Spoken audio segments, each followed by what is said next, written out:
From movie promotions to tragic consequences, Allu Arjun's arrest is now raising serious questions about safety, responsibility, and stardom. It all started with a tragic stampede at Sandhya theatre during a special screening of Pushpa 2.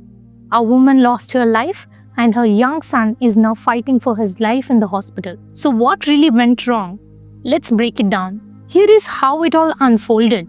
But hold on, there is another major story that's slipping under the radar. While everyone is talking about Pushpa and Allu Arjun, a crucial national issue is being overlooked. Stick around because we'll get back to that in just a moment. Now let's get back to our main story. On December 4th, Allu Arjun decided to attend a special screening of Pushpa 2 at Sandhya Theatre, which is in Hyderabad. Now we all know what happens when a superstar like him shows up. Fans flock in massive numbers, hoping to catch a glimpse of their favorite hero. And that's what exactly happened here.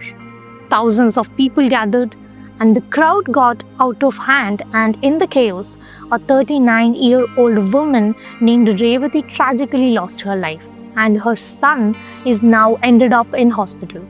It's all devastating for everyone. Then, on December 13th, the news broke. Allu Arjun was arrested, and the police claim that he is responsible for the chaos, saying he arrived without proper arrangements and also entered through the main gate and even stood out of his car's sunroof to wave at his fans, which has actually caused the crowd to go wild.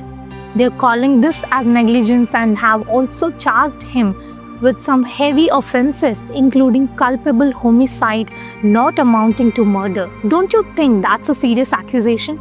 After the incident, Allu Arjun released a statement saying that he was deeply heartbroken, and also he announced 25 lakhs as a compensation for the victim's family and promised to cover the child's medical expenses. He also said he would personally meet the family to offer his support. Now, while all these gestures are kind enough, but still many people are questioning, was it enough?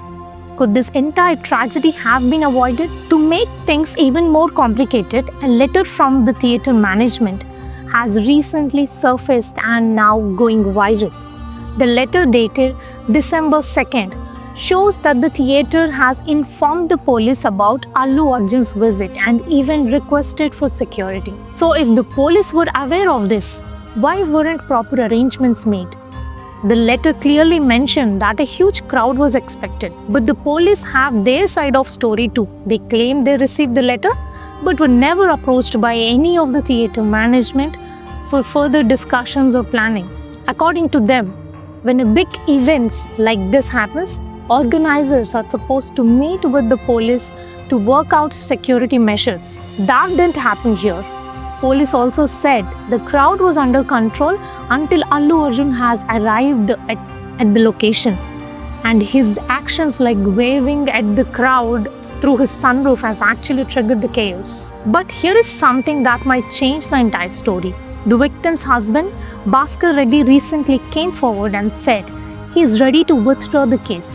In his statement, he said, "I don't know my complaint would result in this. I don't blame Allu Arjun for what had happened." ఇక్కడ అల్లు అర్జున్ వచ్చినందుకు ఆయన తప్పేం లేదు. మేమేమైనా ఉంటే దానికి case withdraw చేసుకోనికి ready ఉన్నా. So Bhaskar Reddy's words have added a whole new dimension to the case, and many fans are now supporting the actor, saying this itself proves that he is not responsible for the whole tragedy. Meanwhile, Allu Arjun has been granted interim bail for 4 weeks by the Telangana High Court. The court acknowledged his right to liberty and said this case needs a proper investigation. So while he's out for now, this matter is far from over. And while all eyes are on this incident, let me draw your attention to something that could change the nation's future. Modi-led Union Cabinet has approved the highly debated One Nation, One Election bill. If implemented, this could synchronize elections for Lok Sabha and state assemblies and local bodies.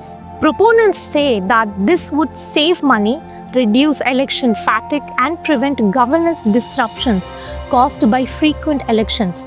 However, it comes with huge challenges like amending 5 articles of the Constitution and getting approval from half the states.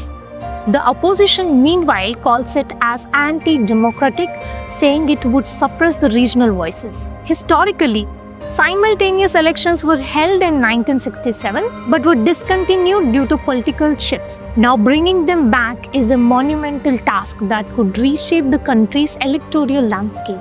What do you think about this proposal? Is it the bold reform that India needs, or could it pose a threat to our democracy? Share your thoughts in the comments. I would love to hear you from all. Don't forget to like, share and subscribe. Let's keep this important conversations alive. Thank you.